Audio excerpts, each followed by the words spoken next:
오늘은 기념비를 세우라는 말씀으로 함께 은혜를 나누고자 합니다. 이미 주일 오전에 여호수아를 우리가 다룬 적이 있지만은 오늘 기념비에 대한 집중해서 말씀을 좀 나누려고 합니다. 지난주에는 기적의 공식은 바로 순종과 헌신임을 배웠습니다만 오늘은 기적적으로 요단강을 건넌 후에 길갈에 기념비를 세우는 장면을 통해서 은혜를 나누도록 하겠습니다.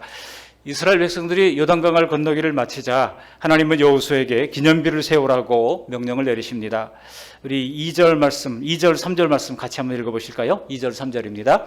백성의 각 지파에 한 사람씩 12사람을 택하고 그들에게 명령하여 이르기를 요단 가운데 제사장들의 발이 굳게 선 그곳에서 돌 12를 택하여 그것을 가져다가 오늘 밤 너희가 유숙할 그곳에 두게 하라 하시니라.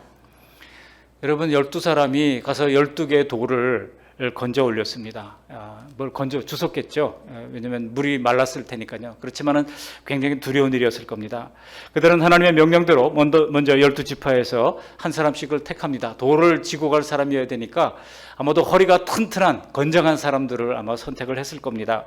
그리고 그렇게 각 지파를 대표해서 뽑힌 사람들로 다시 요단강으로 들어가라고 명령을 내린 거예요. 언제 지금 이제 아담 성읍 근처에 지금 물이 계속 쌓이고 있는 상황 아닙니까? 그 물이 다시 흘러내릴지 모르는 위험한 상황입니다. 그런데 다시 그들은 요단강 가운데로 들어갑니다. 그리고 각 지파의 수대로 돌 한 개씩을 어깨에 메고 나왔습니다. 여러분 아무리 건정한 사람이라도 할지라도 한 사람이 지고 갈 수 있는 돌의 무기가 있잖아요. 그죠? 아무리 큰 거를 한다 하더라도 얼마나 되겠습니까? 그게. 그렇게 해서 쌓은 12개의 돌. 그래서 어떤 사람들은 주보에 나오는 그림대로 돌을 탑으로 쌓은 것이 아니라 동그랗게 누웠을 것이다 이렇게 보는 분들도 있습니다. 물론 탈북민들 얘기를 증언을 해보면요, 우리나라가 옛날에 북한에 수해가 났을 때 쌀을 지원했던 적이 있습니다.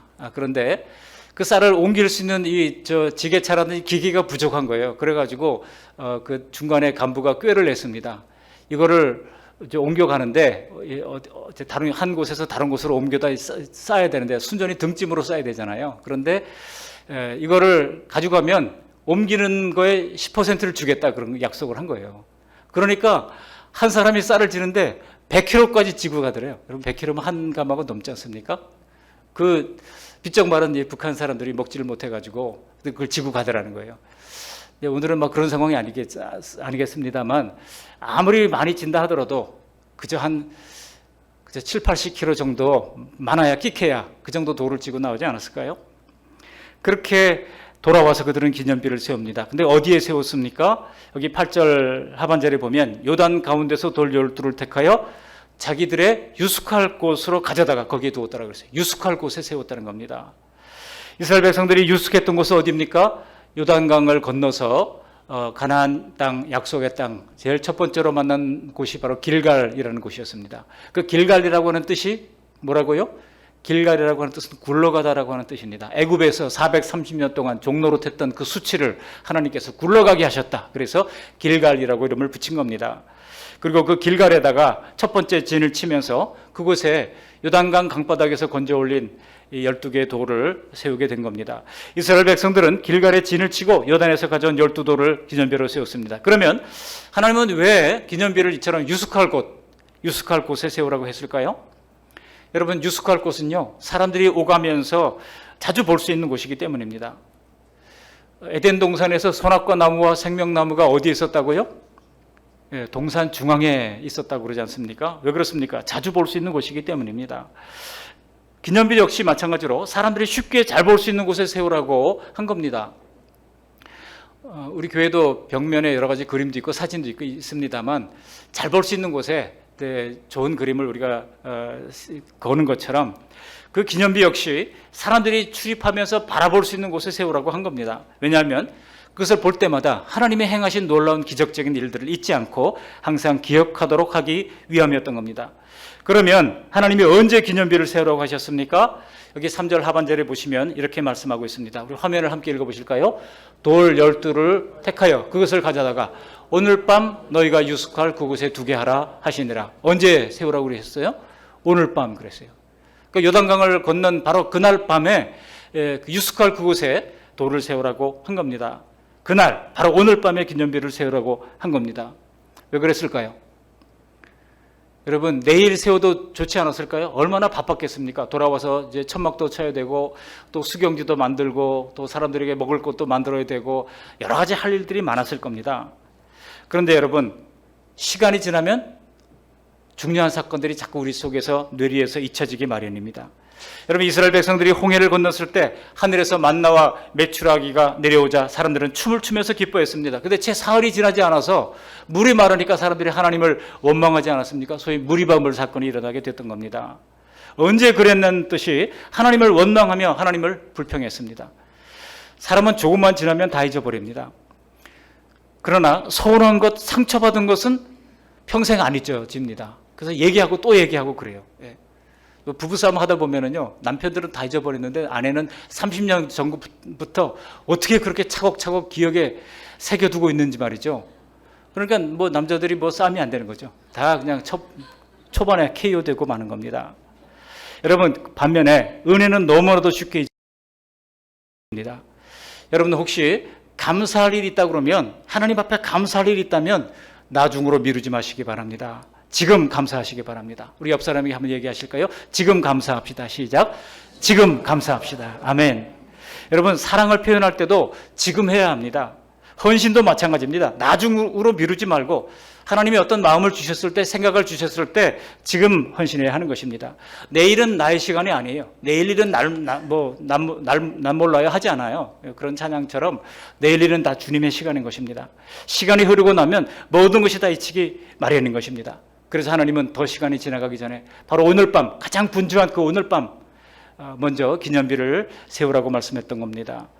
사실 가나안 땅에 막 들어왔는데 얼마나 이 사람들이 분주했겠습니까? 그러나 하나님은 그 바쁜 상황 속에서도 기념비를 가장 먼저 세우라고 말씀하신 것입니다. 아무리 먹고 사는 일이 바쁘다 할지라도 하나님의 은혜를 잊지 않고 하나님의 은혜의 기념비를 먼저 기억하고 세우는 일, 이것이 더욱더 중요하기 때문입니다. 그래서 오늘 기념비를 세우라고 하는 말씀을 통해서 세 가지 이제 키워드로 정리를 하려고 합니다. 그 키워드는 첫 번째는요, 기억입니다. 두 번째 키워드는 경외입니다. 세 번째 키워드는 무장입니다. 한번 따라해 보실까요? 기억, 경외, 무장. 기념비를 왜 세우라고 했는지 세 가지 이유가 있다는 겁니다. 바로 하나님의 은혜를 기억하는 것, 그리고 여호와를 경외하는 것, 그리고 영적으로 무장하는 것입니다. 기념비를 세워서 하나님의 은혜를 기억하라는 것입니다.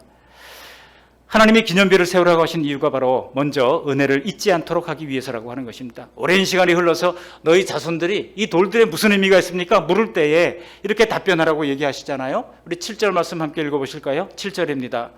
그들에게 이르기를 요단물이 여호와의 언약궤 앞에서 끊어졌나니 곧 언약궤가 요단을 건널 때 요단물이 끊어졌으므로 이 돌들이 이스라엘 자손에게 영원한 기념이 되리라 하라 하니라. 또다시 21절에도 보면은요, 후일에 너희 자손들이 그들의 아버지에게 묻기를 이 돌들이 무슨 뜻이니까 하거든 이렇게 하리라고 말씀합니다. 22절 23절 말씀도 함께 읽어보십니다. 22절 23절 너희는 너희 자손들에게 알게 하여 이르기를 이스라엘이 마른 땅을 밟고 이 요단을 건넜음이라. 너희의 하나님 여호와께서 요단물을 너희 앞에서 마르게 하사 너희를 건너게 하신 것이 너희의 하나님 여호와께서 우리 앞에 홍해를 말리시고 우리를 건너게 하심과 같았나니. 하나님이 길갈에 기념비를 세우게 하신 것은 하나님이 흐르는 요단강을 마르게 해서 이스라엘 백성들을 건너게 하셨다고 하는 것을, 그 은혜를 항상 잊지 않고 기억하도록 하기 위해서라는 것입니다. 원수는 물의 색이고 은혜는 돌의 색이라는 말이 있습니다. 우리는 거꾸로 할 때가 얼마나 많은지 몰라요. 우리는 하나님의 은혜를 너무나도 쉽게 망각합니다. 내게 행하신 주님의 자비와 긍휼을 너무나 쉽게 잊어버리고 맙니다. 그러나 다른 것은 몰라도 하나님이 우리를 구원해 주신 그 구원의 은혜와 또 사랑만은 우리가 잊지 말아야 할 것입니다. 그래서 훗날 내 자녀들도 하나님이 내게 베풀어 주신 그 놀라운 은혜를 함께 볼 수 있도록 우리 각자의 신앙생활의 기념비를, 은혜의 기념비를 세워나가시기를 바랍니다. 한번 여러분 조용히 하나님께서 내게 준 은혜가 무엇인가 한번 떠올려 보시기 바랍니다. 사실 얼마나 큰 은혜를 받았습니까? 하나님이 예수님을 십자가에 내어주시기까지 죄인된 우리를, 우리가 아직 죄인 되었을 때 그러잖아요. 로마서 5장 8절에 우리가 아직 죄인 되었을 때 우리를 사랑함으로 독생자 예수님을 내어주신 것 아니겠습니까? 그 크신 하나님의 사랑과 은혜는 세상이 주는 만족과 기쁨과는 감히 비교할 수조차 없는 것입니다. 그러므로 우리는 조건 없이 부어주시는 그 놀라운 은혜를 자녀들에게 알려야 하는 것입니다. 그래야 자손 대대로 하나님의 은혜가 흘러가도록 해야 하는 것입니다. 부모는 자식에게 말해줄 은혜의 스토리가 있어야 합니다. 과거에 고생했던 이야기만 자꾸 자녀들에게 이야기하는 그런 라떼 부모들이 있습니다. 물론 그것도 잘 들어보면 감동이 됩니다. 그때 얼마나 힘들었을까 한번 역지사지로 생각해 보면 굉장히 힘들었을 것 같다는 생각은 합니다. 그러나 그보다 더욱 중요한 것은 하나님이 내게 행하신 일, 하나님이 친히 베풀어 주신 그 은혜를 전하기 원하신다는 것입니다. 후일에 사랑하는 자녀들과 함께 하나님이 하신 일에 대하여 기억하기를 원하시는 것입니다. 신앙은처럼 기억하는 것입니다. 은혜의 기념비는 바로 기억을 위한 것입니다. 성찬식을 제정하신 것도 예수님이 하신 일을 기억하도록 하기 위함 아닙니까? 기억하는 것입니다. 두 번째 키워드가 뭐라고요? 경외입니다. 기념비를 세워 여호와를 경외하는 것입니다. 하나님이 기념비를 세우러 가신 것은 바로 여호와를 경외하도록 하기 위해서입니다. 그것도 항상 경외입니다. 24절 말씀을 함께 읽어보실까요? 24절, 이는 땅의 모든 백성에게 여호와의 손이 강하신 것을 알게 하며 너희가 너희 하나님 여호와를 항상 경외하게 하려 하심이라 하라. 하나님이 길갈에 기념비를 세우게 하신 것은 여호와의 손이 강하신 것을 알게 하고 여호와를 경외하도록 하기 위해서라는 것입니다. 하나님은 자신이 행하신 그 놀라운 일들이 잊혀지지 아니하고 단순히 과거에 존재했던 사건으로만 끝나지 아니하고 온 세대에 하나님의 행하신 일들이 알려지고 그래서 모든 사람들이 하나님을 경외하기를 원하시는 것입니다. 이것이 바로 길갈에 기념비를 세우라고 명령하신 이유입니다. 하나님의 사람들은 하나님의 전능하심을 경험할 때 비로소 하나님을 경외할 수 있게 되거든요. 예를 들어 여러분 사사기를 보시면요, 하나님의 행하신 모든 큰 일을 본 자들은 자신이 사는 날 동안에는 여호와를 경외하고 섬겼다고 말씀합니다. 그러나 그것을 보지 못한 세대는 어땠습니까? 그것을 보지 못한 세대는 여호와를 알지 못하는 다른 세대가 되고 만 거예요. 한번 읽어보시겠습니다. 사사기 2장 7절 말씀입니다. 함께 읽습니다. 백성이 여호수아가 사는 날 동안과 여호수아 뒤에 생존한 장로들 곧 여호와께서 이스라엘을 위하여 행하신 모든 큰 일을 본 자들이 사는 날 동안에 여호와를 섬겼더라. 백성이 언제 여호와를 섬겼다고요? 지도자들이 하나님이 행하신 것을 보면서 계속 얘기했거든요. 하나님이 이런 엄청난 일을 행하셨어. 그 얘기를 듣는 사람들이 사는 날 동안에는, 그죠? 그 얘기를 하는 사람들이 사는 날 동안에는 그들이 여호와를 섬기게 됐다는 겁니다. 그런데 어떻게 됩니까? 사사기 2장 10절로 내려가서 보겠습니다. 2장 10절 말씀 함께 읽습니다. 그 세대 사람도 다 그 조상들에게 돌아갔고 그 후에 일어난 다른 세대는 여호와를 알지 못하며 여호와께서 이스라엘을 위하여 행하신 일도 알지 못하였더라. 그러니까 그 얘기를 직접 경험한 사람들이 계속 말하는 사람들이 이제 다 돌아가고 나니까 그 뒤에 사람들이 하나님을 알지 못하는 다른 세대가 되고 말았다는 겁니다. 여러분, 하나님의 말씀을 계속해서 기억하고 증언할 다음 세대가 되어야 마땅한데 이 사람들은 다음 세대가 아닌 다른 세대가 되고 말았다는 겁니다. 오늘날 우리의 다음 세대가 결코 다른 세대가 되지 않도록 우리는 노력할 필요가 있습니다. 부모 세대가 자녀들에게 여호와의 강한 손을 살아 역사하시는 하나님의 은총을 생생하게 경험시켜주는 그런 노력을 할 필요가 있는 겁니다. 그러므로 우리는 우리 자녀들이 하나님의 크신 역사를 경험하도록 해주어야 합니다. 사실 지금 작은 교회들이 자체적으로 수련회를 하기가 어려운데요. 제가 가만히 보니까 지금 여러 단체들이 좋은 이제 그 건강한 단체들이 여름마다 겨울마다 이렇게 좋은 강사들을 모시고 수련회를 많이 해요. 거기에 보내줄 수만 있어도 부모들이 자녀들을 보내줄 수만 있어도 우리는 교회가 작아서 몇 명 없어가지고 잘 할 수 없습니다. 그래도 보내줄 수는 있잖아요. 그럴 마음만 가져도 세상에서 알바하는 것, 뭐 재미있는 것 추구하는 것 많아도요, 그런 곳에 자녀들을, 우리 성도들을 보내줄 수만 있어도 우리가 경건한 부모로서의 책임을 다하는 것입니다. 그래서 우리 자녀들이 하나님을 경외하는 믿음의 후손들이 되도록 할 필요가 있습니다. 이것이야말로 가장 가치 있고 복된 유산이라고 할 수 있습니다. 물론 우리가 재물을 물려주는 것도 유산입니다만 거의 8, 90%는 보면은 재물을 물려줄 때 분란도 함께 이야기하는 것을 볼 수가 있습니다. 사실은 우리 삶에 일어난 문제나 고난과 인생의 상처가 있다 할지라도 오히려 그것들은 하나님의 강한 역사를 볼 수 있는 기회가 되기도 합니다. 그러므로 고난과 역경이 단지 어려움 자체로 끝나지 않고 도리어 은혜의 기념비로 승화될 수 있도록 그렇게 만들어가야 하는 것입니다. 고난을 겪고 풍랑을 만나고 홍해를 만나고 요단강을 마주해야 오히려 그 상황 속에서 일하시는 하나님의 기념비가 세워지기 때문입니다. 그러므로 여러분, 왜 내게만 고난이 오냐고 불평하는 대신에 이것을 통해서 하나님이 어떤 일을 행하려고 하시는가 기대감을 가지시기를 바랍니다. 이렇게 경외하도록 하기 위하여 하나님께서 기념비를 세우게 했다는 겁니다. 마지막으로 영적으로 무장을 하기 위하여 기념비를 세우게 했던 겁니다. 하나님이 기념비를 세우게 하신 마지막 이유가 영적 재무장 그리고 재충전입니다.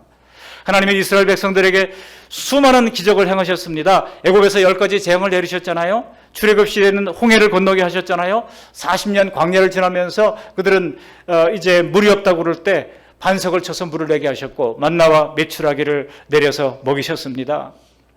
뿐만 아니라 아말렉과의 전쟁에서도 큰 승리를 하게 했던 겁니다. 이토록 수많은 기적을 행하셨지만 하나님은 단 한 번도 그런 것에 기념비를 세우라고 말씀하지 않았어요. 왜 그럴까요? 왜냐하면 그 땅은 지나갈 땅이지 그 땅에 거주할 땅이 아니거든요. 오늘 본문에 보면 여러분, 홍해를 건너는 것하고 요단강을 건너는 것하고 그 스케일이 다르잖아요. 홍해를 건너는 것이 훨씬 더 스케일이 큽니다. 그럼에도 불구하고 홍해를 건너서 광야로 들어갔다고 거기에 기념비를 세우라고 하지 않았어요. 그러나 요단강을 건너고 가나안 땅에 들어갔을 때 그 가나안 땅은요, 그들이 거기에 계속해서 거주할 땅입니다. 바로 그곳에 기념비를 세우라고 한 것입니다. 약속의 땅에 들어왔기 때문에 비로소 그 길갈 땅에 기념비를 세우라고 한 것입니다. 이스라엘 백성들과 그 후손들이 계속해서 살아갈 약속의 땅입니다. 길갈은 죄악에 물든 가나안 원주민을 몰아내야 하는 그런 땅이기도 합니다. 그렇기 때문에 영적 전쟁을 해야 하는 땅입니다. 그렇다면 여러분, 그 기념비를 보면서 그들은 항상 영적 재무장을 해야 했던 것입니다. 여러분, 대부분의 기념비는, 실제 전쟁에서 기념비는 어디에 세웁니까? 보통 전쟁에서 승리하고 난 다음에 기념비를 세우잖아요. 그런데 어디에 세우는가 하면은요, 그 전쟁을 한 다음에 세웁니다. 승리 기념비를 세우잖아요. 근데 여기 본문에 보면 아직 전쟁을 시작도 하지 않았어요. 그랬는데 그 길갈에다가 기념비를 세우려고 한 겁니다. 왜냐하면 가나안 원주민을 몰아내는 영적 전쟁에 있어서 이 기념비가 영적 무정을 주는, 영적 재충전을 주는 중요한 이제 관문이기 때문입니다. 그래서 하나님은 가나안 전쟁을 할 때 승리한 지역에 머무르지 아니하시고 다시 길갈 진영으로 돌아오도록 한 겁니다. 돌아오도록 한 거예요. 한번 41절 이하를 한번 읽어보실까요? 41절에서 43절까지 말씀을 화면을 함께 읽어보십니다.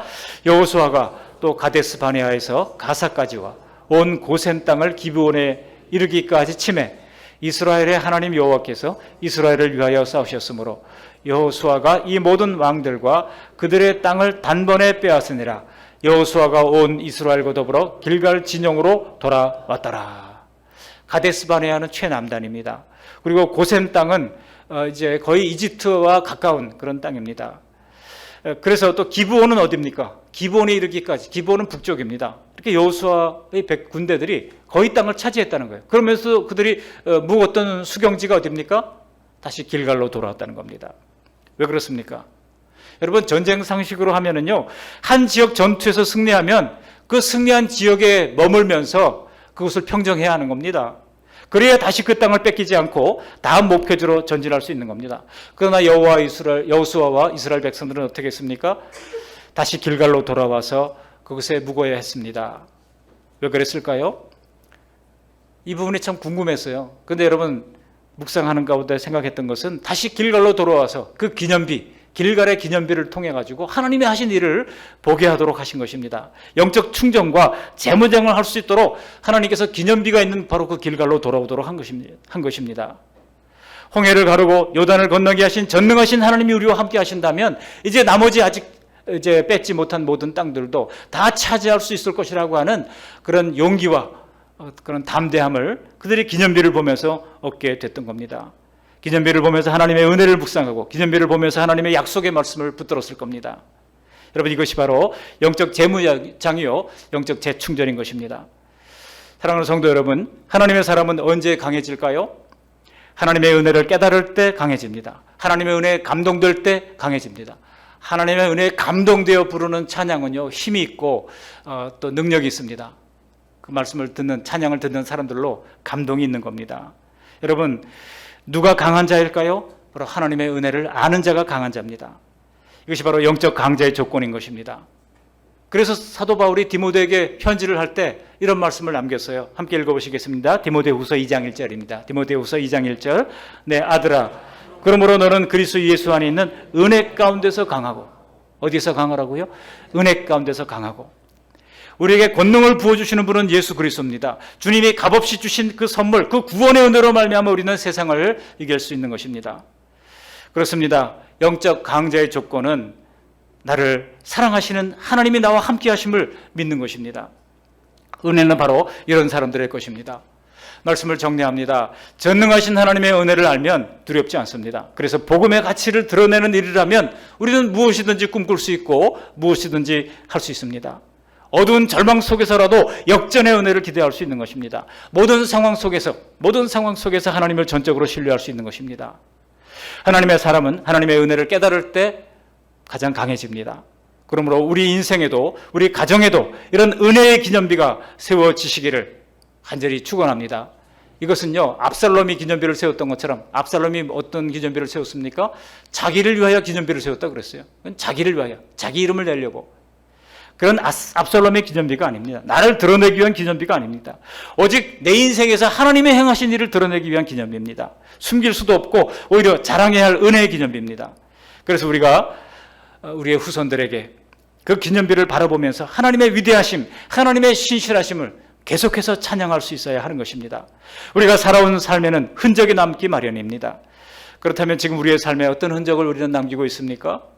다음 세대에 하나님 되심을 드러낼 수 있는 인생의 기념비를 과연 우리는 세워가고 있습니까? 모두가 점점 악해져가는 이 세상에도 정말 도무지 소망이 없다고 하는 이 어두운 절망의 시대에 우리 인생의 진리의 횃불 되신 예수님을 높이 드는 그런 인생이 되어야 할 것입니다. 말씀 붙들고 도전하며 씨름하는 우리의 인생과 가정마다 하나님의 행하신 일로 말미암아 은혜의 기념비가 세워지게 되시기를 주님의 이름으로 간절히 축원드립니다. 아멘. 우리 합심해서 기도할 때에 하나님, 그렇습니다. 기념비를 세워서 하나님의 은혜를 기억하게 하여 주옵소서. 기념비를 세워서 여호와를 경외하되 항상 경외하도록 도와주옵소서. 기념비를 세워서 영적으로 재충전하며 무장할 수 있는 우리 모두가 되어서 오합지졸이 아니라 하나님의 거룩한 군대로, 마하나임의 군대로 승리하는 우리 모두가 되게 하옵소서. 우리 합심해서 기도하겠습니다. 고맙고 감사하신 하나님 아버지, 날마다 귀한 주님의 말씀을 들려주셔서 감사를 드립니다. 우리 각자 인생에 하나님의 기념비, 하나님의 은혜의 기념비를 세울 수 있도록 도와주셔서 하나님의 은혜를 잊지 아니하고 기억하며 여호와를 경외하되 항상 경외하며 영적으로 무장하며 재충전함으로 말미암아 그리하여 예수 그리스도 안에 있는 은혜 속에서 강한 진정한 영적 강자로 살아갈 수 있도록 주여 힘주시고 지혜 주시고 은혜 내리워 주시옵소서. 하나님 아버지, 또한 이제 우리 앞에 한 주간의 시간이 우리 앞에 놓여져 있습니다. 우리의 삶과 하나님의 우리의 직장 생활과 우리의 생업의 터전에 복을 허락해 주시고 하나님의 그 모든 환경 가운데 하나님의 이름이 영화롭게 될 수 있도록 지어 붙들어 주시기를 간절히 빌고 원하옵고, 은혜의 강자가 되어 하나님께 영광 돌릴 수 있는 복된 진정한 영적 강자로 살아갈 수 있도록 주여 붙들어 주시고 은혜 내리워 주시옵소서. 예수님 거룩하신 이름으로 감사하며 기도합니다. 아멘. 은혜로우신 하나님 아버지, 귀한 주님의 말씀으로 늘 가르쳐 주시고 도전해 주신 것을 감사를 드립니다. 우리 인생에 기념비를 잘 세워갈 수 있는 복된 인생 될 수 있도록 주여 붙들어 주시고 은혜 더해 주시옵시고, 하나님 아버지 여호와를 경외하며 항상 말씀으로 기도로 재무장할 수 있도록 주님 인도하여 주시고, 예수님 안에 있는 은혜 속에서 강한 진정한 영적 강자로 살아갈 수 있도록 도와 주시옵소서. 예수님의 이름으로 감사하며 기도합니다. 아멘.